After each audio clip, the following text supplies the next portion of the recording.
Hey, this is Zero at ReviewZoneHD, and I'm bringing you guys my first video for coverage of Mugen Souls, which was created by NIS. And if you're familiar with their line of games, you probably know by now they always find creative and interesting concepts to spin into their games to make them very unique, and this title is no exception. It's one of the most off-the-wall creative titles that I've ever played, even down to the core battle mechanics. They've added enough bells and whistles to make this one stand out. But in my first video covering this title, I'm bringing you guys my top 10 reasons why Mugen Souls is pretty awesome. And keep in mind I'm only 6 hours into the game, but this is my list so far.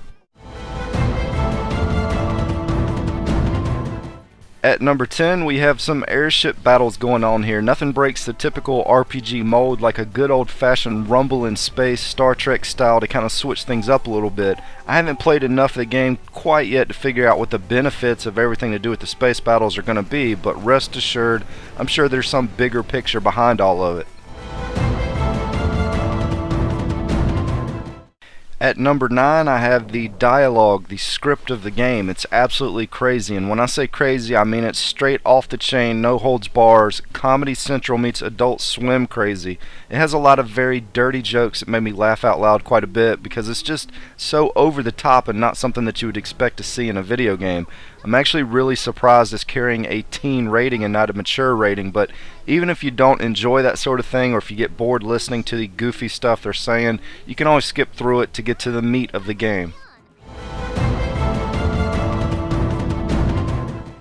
At number 8, I have the anime art style and colorful graphics that this game is sporting, and even though I'm not that big into anime or really care that much for it, I can still appreciate the really nice cutscenes going on here.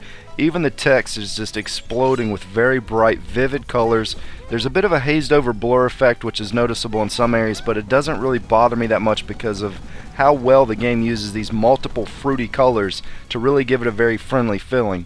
While the enemy types are a bit cut and dry standard, there's enough variety with them to also overlook that issue as well.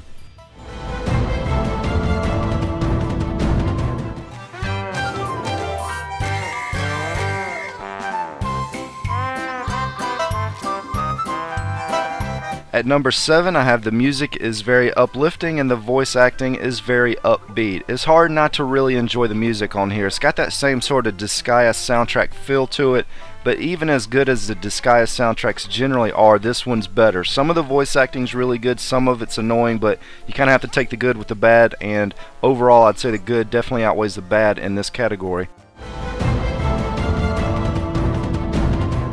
At number 6, I have the job and party system and your character customization. You can reincarnate your characters on this game just like you can in Disgaea. It resets your level back to 1 and you can begin a new job class, but you retain the skills that you learned in your previous job. So eventually you're going to have a pretty beastly character able to do multiple different things.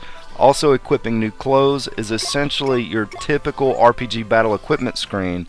You get stat bonuses and boosts from wearing different pieces of clothing and accessories.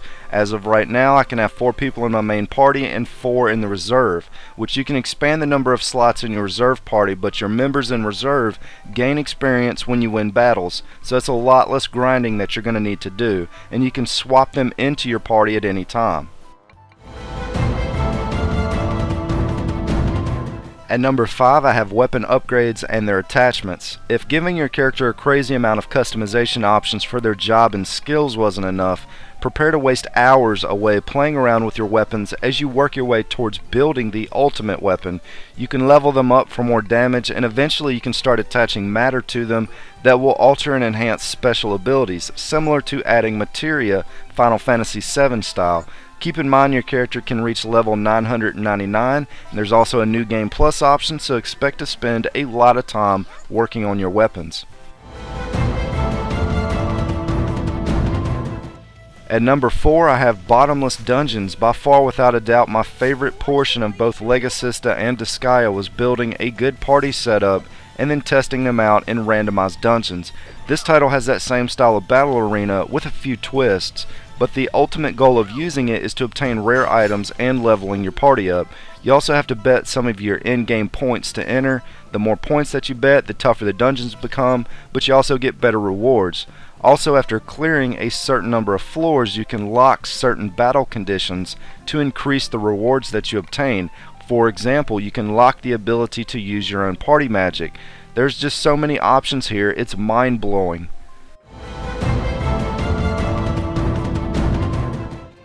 At number 3, I have the story, which the story in this title is about taking over the universe. You play this dominatrix style chick who can transform into whatever form makes her the most desirable to who or whatever she's trying to charm or take over. And as you're running around on the battlefields, you're unlocking these riddle-like checkpoints that slowly allow you to take over that continent. Sounds confusing? It is, but it also makes for one very cool plotline. In a Disgaea type world, who wouldn't want to take it over and rule the galaxy and everyone in it?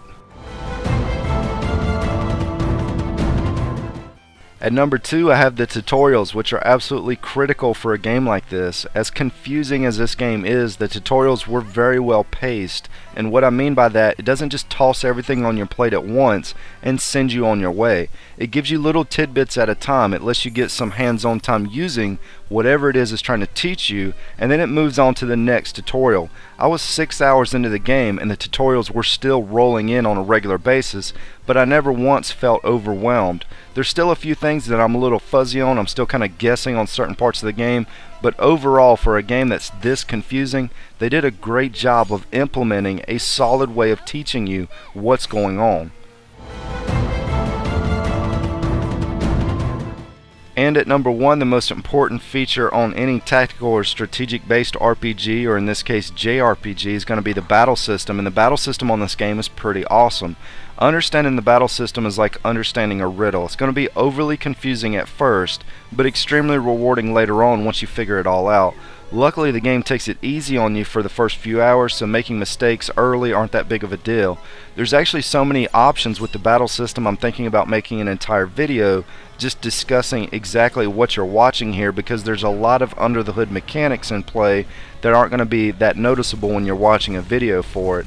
There's also a battle system inside of a battle system, as you can charm your enemies instead of flat out fighting them, and your main character can switch forms to match an enemy's personality to help with the charm success rate. Yes, it sounds confusing, but once you get the hang of it, you'll definitely dig it. Your special moves can also pinball enemies around the battlefield, and breaking crystals affects what's going on as well, so there's a whole lot going on here.